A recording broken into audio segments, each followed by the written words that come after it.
ಮದ್ದೂರಿನ JDS ಸಮಾವೇಶದಲ್ಲಿ ಮಾತನಾಡಿದ ಮಾಜಿ ಸಚಿವ ಕೆಸಿ ನಾರಾಯಣಗೌಡ ಕುಮಾರಸ್ವಾಮಿ ಅವರನ್ನ ಗೆಲ್ಲಿಸಿ ಅಂತ ಹೇಳಿದ್ರು.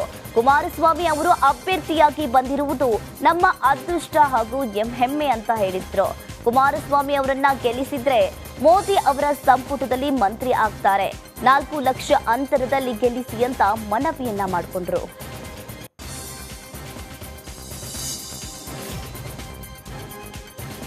ತಮಿಳುನಾಡಿನಲ್ಲಿ ಬಿಜೆಪಿ ವೋಟ್ ಶೇರ್ ಜಾಸ್ತಿ ಆಗ್ತಾ ಇದೆ ಅಂತ ಉಡುಪಿಯಲ್ಲಿ ಅಣ್ಣಾಮಲೈ ಹೇಳಿಕೆಯನ್ನ ನೀಡಿದ್ರು. ತಮಿಳುನಾಡಿನಲ್ಲಿ ಎನ್ಡಿಎ ಮೈತ್ರಿಕೂಟ ಬಲಿಷ್ಠವಾಗಿದೆ. ಆದ ಕಾರಣ ಡಬಲ್ ಡಿಜಿಟಲ್ನಲ್ಲಿ ಪಕ್ಷದ ಎಂಪಿಗಳು ಆಯ್ಕೆಯಾಗ್ತಾರೆ. 19 ಕ್ಷೇತ್ರಗಳಲ್ಲಿ ಬಿಜೆಪಿ ಸ್ಪರ್ಧೆಯನ್ನ ಮಾಡಿದೆ ಹಾಗೂ 4 ಸ್ಥಾನಗಳಲ್ಲಿ ಕಮಲದ ಗುರುತು ಈಗಾಗಲೇ ಸ್ಪರ್ಧಿಸಿದೆ ಅಂತ ಹೇಳಿದ್ರು.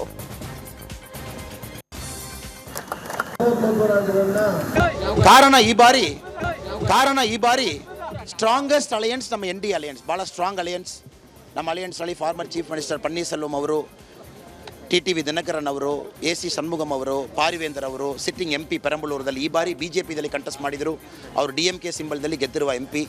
ಸೊ BJP ಈ ಬಾರಿ ತಮಿಳುನಾಡಿನಲ್ಲಿ ರೆಕಾರ್ಡ್ ಆಗಿ 19 ಜಾಗದಲ್ಲಿ BJP ಕಂಟೆಸ್ಟ್ ಮಾಡಿದರು. 4 ಜಾಗದಲ್ಲಿ ನಮ್ಮ ಸಿಂಬಲ್ ಕಂಟೆಸ್ಟ್ ಇತ್ತು. ಸೊ 39 ಕ್ಷೇತ್ರದಲ್ಲಿ 23 ಕ್ಷೇತ್ರದಲ್ಲಿ ಲೋಟಸ್ ತಾಮರೆ ಈ ಬಾರಿ ಕಂಟೆಸ್ಟ್ ಮಾಡಿದರು. ಸೊ ಭಾಳ ಒಂದು ದೊಡ್ಡ ನಂಬಿಕೆ ಇದೆ. ವೋಟ್ ಶೇರ್ ಜಾಸ್ತಿ ಆಗ್ತದೆ. ಡಬಲ್ ಡಿಜಿಟಲ್ಲಿ MP. ಚಿಕ್ಕಬಳ್ಳಾಪುರ ಲೋಕಸಭಾ ಕ್ಷೇತ್ರದಲ್ಲಿ ಬಿಜೆಪಿ ಅಭ್ಯರ್ಥಿ ಡಾಕ್ಟರ್ ಕೆ ಸುಧಾಕರ್ ಅಬ್ಬರದ ಪ್ರಚಾರವನ್ನ ಮಾಡಿದ್ರು. ಯಲಹಂಕ ನಗರದ ವಾರ್ಡ್ ನಂಬರ್ 1 ಹಾಗೂ 2ರಲ್ಲಿ ರೋಡ್ ಶೋ ಅನ್ನ ನಡೆಸಿ ಮತಯಾಚನೆಯನ್ನ ಮಾಡಿದ್ದಾರೆ. ಕೊಂಡಪ್ಪ ಬಡಾವಣೆ, ಕಾಮಾಕ್ಷಮ್ಮ ಲೇಔಟ್, ಕೋಗಿಲು ಸರ್ಕಲ್ ಹಾಗೂ ಬಿಬಿ ರಸ್ತೆಯಲ್ಲಿ ಸುಧಾಕರ್ ರೋಡ್ ಶೋ ಅನ್ನ ಮಾಡಿ ಮತಯಾಚಿಸಿದ್ರು. ಈ ವೇಳೆ ಯಲಹಂಕ ಶಾಸಕ SR ವಿಶ್ವನಾಥ್ ಹಾಗೂ ಮಾಜಿ ಶಾಸಕ ಕೃಷ್ಣಪ್ಪ ಸುಧಾಕರ್ಗೆ ಸಾಥನ್ನ ನೀಡಿದ್ರು.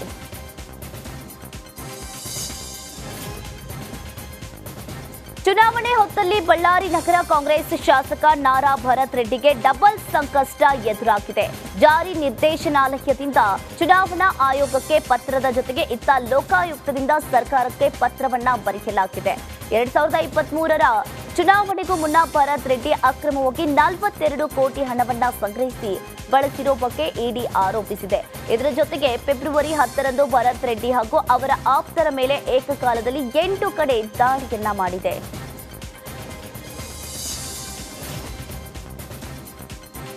ಬಾಗಲಕೋಟೆ ಲೋಕಸಭಾ ಅಭ್ಯರ್ಥಿ ಸಂಯುಕ್ತ ಪಾಟೀಲ್ ಪರ ಹುಣಗುಂದ್ ಶಾಸಕ ವಿಜಯಾನಂದ್ ಕಾಶಪ್ಪನವರ್ ಕೂಡೂರು ಗ್ರಾಮದಲ್ಲಿ ಮತ ಪ್ರಚಾರವನ್ನ ನಡೆಸಿದ್ರು. ಪ್ರಚಾರ ಭಾಷಣದ ವೇಳೆ ಮಾತನಾಡಿದ ಅವರು, ನನ್ನ ಪತ್ನಿ ವೀಣಾಗೆ ಟಿಕೆಟ್ ಸಿಕ್ಕದ ವಿಚಾರ ಮುಗಿದು ಹೋದ ಕತೆ. ಈ ಬಗ್ಗೆ ಯಾರು ಮಾತನಾಡಬೇಡಿ. ಈ ಸಲ ಹುಣಗುಂದ ಕ್ಷೇತ್ರದಲ್ಲಿ ಸಂಯುಕ್ತಕ್ಕೆ 40,000 ಲೀಡ್ ಕೊಡಿ ಅಂತ ಶಾಸಕ ವಿಜಯಾನಂದ ಕಾಶಪ್ಪನವರ್ ಮತದಾರರಲ್ಲಿ ಮನವಿಯನ್ನ ಮಾಡಿಕೊಂಡ್ರು. ಇವತ್ತು ನಾನು ವೀಣಾಗ್ ಕೊಡಬೇಕಾಗಿತ್ತು ಟಿಕೆಟ್, ನನ್ನ ಹೆಂಡತಿ ಆಯ್ತು, ಅದು ಕತಿ ಮುಗಿದೋಗ್ತೀನಿ. ಅದನ್ನ ಯಾರು ಮತ್ತೆ ಮಾತಾಡಬಾರ್ದು ದಯವಿಟ್ಟು, ಅದು ಮುಗಿದೋದು. ಆಮೇಲೆ ದಯವಿಟ್ಟು ವಿನಂತಿ ಮಾಡ್ಕೊತೀನಿ ನಮ್ಮ ಯುವಕರಿಗೆ, ಸೋಷಿಯಲ್ ಮೀಡಿಯಾ, ಈ ಫೇಸ್ಬುಕ್, ವಾಟ್ಸಪ್ ಯೂಸ್ ಮಾಡೋರಿಗೆ, ನೀವೆಲ್ಲಿ ಕೂಡ ನಮ್ಮ ಪಕ್ಷದ ಕ್ಯಾಂಡಿಡೇಟ್ ಅಭ್ಯರ್ಥಿ ಕಲಾಸ್ ಅವರ ಬಗ್ಗೆ ಯಾರೂ ಪ್ರತಿ ಉತ್ತರವನ್ನ ನೆಗೆಟಿವ್ ಆಗಿ ಕೊಡಬಾರ್ದು, ವಿರುದ್ಧವಾಗಿ ಬರೀಬಾರದು.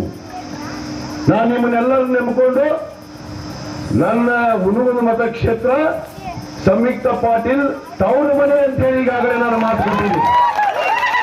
ಹೌದಲ್ಲಪ್ಪ, ತವರ ಮನೆ ಅಂದ ಮೇಲೆ ನಮ್ಮ ಜವಾಬ್ದಾರಿ ಜಾಸ್ತಿ ಇರುತ್ತೆ. ಗಂಡ ಮನೆ ಅಷ್ಟು ಜವಾಬ್ದಾರಿ ಇರೋದಲ್ಲ, ತವರ ಮನೆಯವ್ರದ್ದು ಇರುತ್ತಿಲ್ಲ ಸಾಹೇಬ್ರೆ. ಅದಕ್ಕೆ ನಾವ್ ಏನ್ ಮಾಡ್ಬೇಕು, 30,000 ನಾವು